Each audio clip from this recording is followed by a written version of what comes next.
Yeah, I'm sure that will definitely help. So basically, the first step is that we need to create a copy of each of the automations and assign them all to ourselves. So once you get into SharpSpring, you're going to go under Marketing and Visual Workflows. If for some reason you find that you don't have access to this, just let Jamie or I know, and we can go in and make sure you should. Um, Everyone, I believe, has access to it, but every once in a while there's one person that slips through the cracks and we didn't get them set up. Then once you're in here, you're going to switch from the visual workflows to the opportunity workflows and change the active to inactive. Because right now we have all of these set as inactive workflows so that they're not actually assigning tasks or anything. And then you'll come down to the folder for task automation Brook and go ahead and open that. If you forgot to change any of the steps up there, you may not be able to see this, or the folder will be empty if you're still looking at active ones only.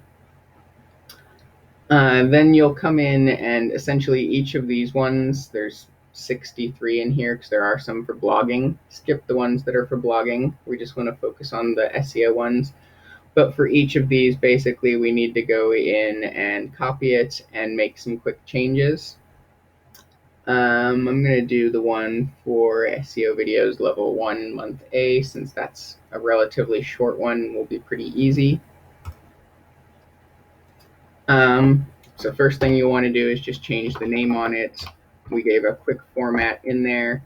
I'm going to do Caitlin as an example since she's still set up in here. And I think what we talked about doing is we're just going to swap her stuff out for Kevin once he gets started. You can erase where it says copy at the end. Other than that, it should be good to go. And then it will launch a new tab and open up that workflow that you just created. So the first thing that you'll want to do once you're in there is go to the filters. And you'll have 3 different filters. One of those is going to have a drop down where it's got everyone's name in it. You just want to change the name from Brooke to be your own. So in this case, we'll change it to Caitlin and save that. Everything else will stay the same.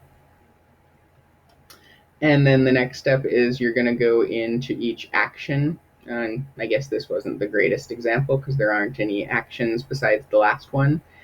And you'll change each of the actions to be your name. So I guess we'll quickly do one more.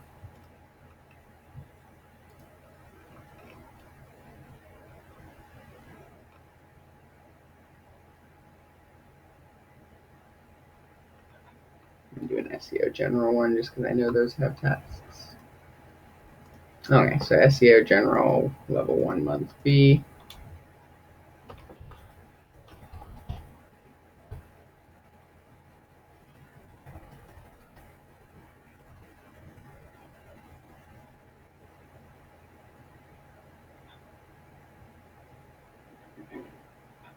And again, we'll quickly change the filter on here. You don't need to worry about anything other than the name drop down. Everything else will stay exactly the same.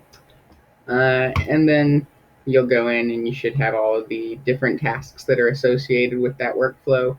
Again, the only thing you're going to change is the name drop down where it says assign to. If you've got 2 versions of yourself where it's got MailSync and non-MailSync version, you want to do the non-MailSync one. If you're not sure what that means, don't worry about it right now. We'll eventually get it set up for some of the people that are a little newer. But yeah, basically that's it. You're going to go through and just do that on each of the different tasks that are in there, the different action items, until you get down to the end. One of the action items in all of the different workflows is going to be changing opportunity stage, and there's obviously not a person assigned here, so don't worry about changing anything in that one.